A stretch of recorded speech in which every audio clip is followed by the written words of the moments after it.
En ce temps-là, les publicains et les pécheurs venaient tous à Jésus pour l'écouter. Les pharisiens et les scribes récriminaient contre lui. Cet homme fait bon accueil aux pécheurs et il mange avec eux. Alors Jésus leur dit cette parabole. Si l'un de vous a 100 brebis et qu'il en perd une, n'abandonne-t-il pas les 99 autres dans le désert pour aller chercher celle qui est perdue jusqu'à ce qu'il la retrouve? Quand il l'a retrouvée, il la prend sur ses épaules tout joyeux et de retour chez lui, il rassemble ses amis et ses voisins pour leur dire « Réjouissez-vous avec moi, car j'ai retrouvé ma brebis, celle qui était perdue. » Je vous le dis, c'est ainsi qu'il y aura de la joie dans le ciel pour un seul pécheur qui se convertit, plus que pour 99 justes qui n'ont pas besoin de conversion. Ou encore, si une femme a 10 pièces d'argent et qu'elle en perd une, ne va-t-elle pas allumer une lampe, balayer la maison et chercher avec soin jusqu'à ce qu'elle la retrouve? Quand elle l'a retrouvée, elle rassemble ses amis et ses voisines pour leur dire « Réjouissez-vous avec moi, car j'ai retrouvé la pièce d'argent que j'avais perdue. » Ainsi, je vous le dis, il y a de la joie devant les anges de Dieu pour un seul pécheur qui se convertit. Acclamons la parole de Dieu. Comme toujours, la lecture de l'Évangile peut être interprétée de manière erronée, et beaucoup l'ont interprétée de cette manière. Ou elle peut être interprétée de manière correcte, et beaucoup l'ont interprétée de cette manière aussi. À notre époque, ceux qui interprètent mal l'Évangile, je ne vais pas juger leur motivation, ils présentent Jésus comme quelqu'un qui, comme le dit l'Évangile, a mangé avec les pécheurs. Mais ils l'interprètent en disant que le Seigneur a béni avec sa compagnie ces pécheurs et a donc justifié leurs péchés.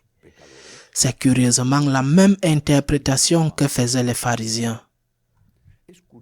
Si Jésus mange avec les pécheurs, c'est parce qu'il bénit les pécheurs et le péché qu'ils commettent. C'est la même chose que l'Église libérale fait aujourd'hui. Jésus-Christ est venu guérir les pécheurs. C'est ce qu'il est venu faire.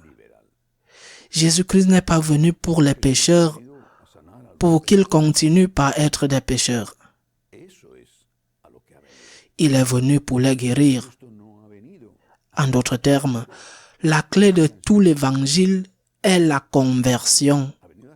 Le Seigneur veut notre salut pour notre bien sur terre et pour notre bien au ciel.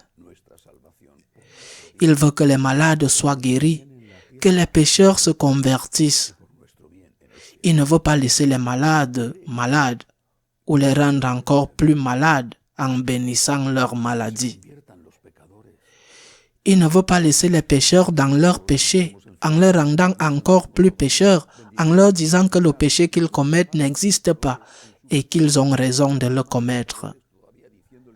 Il s'agit d'une manipulation horrible du message de Jésus, que tous ceux qui font et commettent cette manipulation devront rendre compte à Dieu de l'immense dommage qu'ils causent à tant de personnes qui leur ont fait confiance.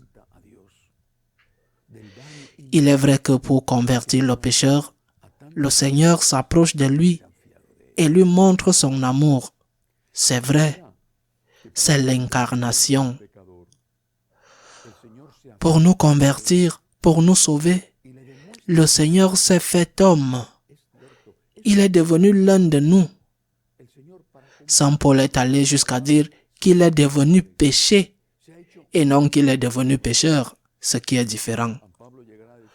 Paul entend par là que Jésus a pris tous nos péchés sur ses épaules comme un agneau conduit docilement à l'abattoir. Mais le Seigneur n'est pas venu justifier le péché. Il n'est pas venu dire que le péché n'est plus un péché. C'est l'interprétation que certains font, la même interprétation que les pharisiens faisaient, et c'est pour cela qu'ils étaient scandalisés, parce que pour eux, Jésus mange avec les pécheurs signifiait qu'il bénissait le péché des pécheurs. Exactement la même interprétation que ceux qui interprètent mal l'évangile aujourd'hui. Cela l'ont dit pour critiquer le Christ, et ceux-ci le disent pour justifier le péché. Si Jésus a mangé avec des pécheurs, c'est parce que ce qu'ils ont fait n'était pas mal, sinon Jésus ne serait pas allé manger avec des pécheurs. Ce repas avec les pécheurs sera une bénédiction du comportement des pécheurs. Rien de tout cela. Jésus s'est fait homme pour nous sauver. Jésus a mangé avec les pécheurs pour leur montrer l'amour de Dieu. Je te connais, je sais qui tu es. Je sais ce que tu fais à la lumière et dans l'obscurité. Je te connais plus que tu ne te connais toi-même et certainement plus que tous les autres ne te connaissent. Je te connais et je t'aime. Mais je t'aime complètement, c'est-à-dire que je t'aime et je mange avec toi. Je t'aime et je suis venu un homme. Je t'aime et je suis dans ta maison. Mais parce que je t'aime complètement et parce que je t'aime vraiment, je veux que tu changes. Je veux que tu t'améliores. Je veux que tu te battes. Parce que ce que tu es en train de faire mal fait du mal à d'autres personnes que j'aime aussi. Et te fait du mal à toi-même, même si tu ne le crois pas. Cela est en train de te faire du mal. Et c'est pourquoi je veux que tu changes, parce que je t'aime. S'approcher au pécheur ne peut jamais signifier la bénédiction du péché. Et ceux qui l'interprètent et l'enseignent de cette manière commettent non seulement une grave erreur, mais aussi un grave péché, car ils sont en train de faire du mal à de nombreuses personnes, indépendamment de leur intention, que seul Dieu connaît. Nous sommes remplis de joie que le Seigneur ne nous rejette pas, bien que nous soyons des pécheurs. Nous sommes remplis de gratitude que le Seigneur veuille partager notre table, et nous lui demandons humblement de nous aider à nous améliorer. Nous le remercions pour sa miséricorde et nous le supplions de nous donner la force d'être meilleurs chaque jour, parce qu'il a le droit de trouver en nous la sainteté. Et en plus, c'est ce qu'il y a de mieux pour nous-mêmes. Ainsi soit-il.